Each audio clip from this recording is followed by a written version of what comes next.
Mengapa suara Ganjar Mahfud itu ternyata jauh lebih kecil dari perkiraan? Benarkah efek Presiden Jokowi itu sudah lebih besar dibandingkan PDI Perjuangan?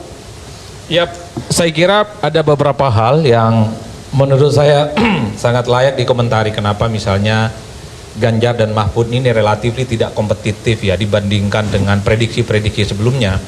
Mengingat Ganjar Mahfud ini kan dinilai punya para pendukung yang cukup militan, termasuk PDIP yang saya kira loyal voternya cukup luar biasa. Saya kira ada 3 faktor bahwa magnet Jokowi di internal pemilih PDIP itu tidak tergantikan. Bahkan kalau kita membaca survei, salah satu faktor kenapa publik memilih PDIP itu karena faktor Jokowi. Itu artinya apa? Pak Jokowi dalam konteks ini mampu membawa migrasi secara besar-besaran yang dulu mendukung Pak Ganjar Pranowo, kemudian mendukung Pak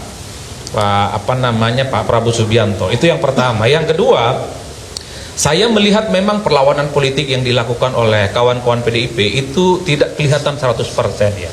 Kalau mau jujur misalnya hanya sejumlah elit PDIP yang kelihatan melakukan resistensi politik, mengkritik secara agresif, tapi di seberang yang lain ada sejumlah elit-elit PDIP yang sepertinya membangun komunikasi politik dengan PDIP. Sebut saja misalnya Mbak Puan Maharani. Ini kan sebenarnya bisa menjelaskan satu hal, bahwa satu sisi dari segi kepartaian PDIP selamat secara umum, karena per hari ini misalnya PDIP tetap kuat dan signifikan, tapi persoalan Pilpres ternyata pemilih-pemilih Jokowi yang ada di PDIP juga tertarik mendukung Prabowo Subianto.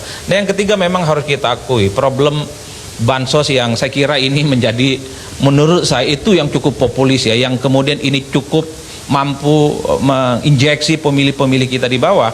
Karena kalau mau jujur ya, isu-isu yang selama ini dikonotasikan negatif untuk nomor 3, mulai dari Dirty Vote, kemudian sebelumnya ada protes-protes guru besar, mahasiswa, MK, bahkan DKPP, ini ternyata hanya menjadi isu yang cukup elitis dan tidak mampu menyerap aspirasi di bawah. Isu langitan ya? Isu langitan yang saya kira kakinya tidak menyentuh ke bawah dan tidak bisa diterjemahkan sebagai bagian dari faedah elektoral. 3 hal ini yang menurut saya bisa menjelaskan kenapa misalnya Ganjar Pranowo, Pak Mahfud MD relatif tidak kompetitif dalam konteks Pilpres ini.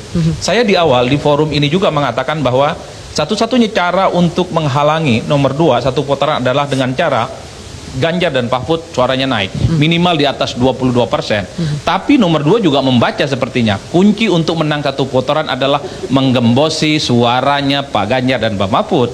Karena loyal voter, strong voter yang dimiliki oleh kubu Amin, rasa-rasanya agak susah untuk pindah ke lain hati.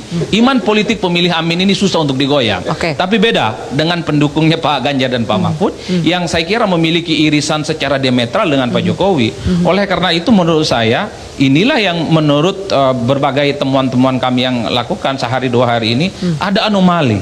Kalau bicara Pilpres rasa-rasanya memang Ganjar dan Mahfud tidak kuat. Tapi ketika bicara tentang Pileg, bicara tentang suara partai, kok rasa-rasanya PDIP belum tergantikan per hari ini. Nah, itu dia. Ini yang menurut saya ada hati dan pikiran pemilih-pemilih Pak Jokowi itu dalam tanda kutip memberikan toleransi kepada PDIP secara kepartaian, tapi untuk Pilpres dia kemudian migrasi, pedol desa, beramai-ramai, bondong-bondong kemudian mendukung Pak Prabowo Subianto. Menarik untuk dianalisa lebih jauh. Karena diuntungkan dalam konteks ini. Kalau mau jujur ya semua ini berkat dari Pak Jokowi yang saya kira melakukan expose dan dukungan yang cukup luar biasa kepada Pak Prabowo Subianto. Jadi pernyataan Gibran beberapa waktu yang lalu ketika ada deklarasi pertama, tenang Pak Prabowo, saya ada di sini, itu menunjukkan tenang Pak Prabowo, di sini ada dukungan Pak Jokowi yang akan dibuktikan 14 Februari.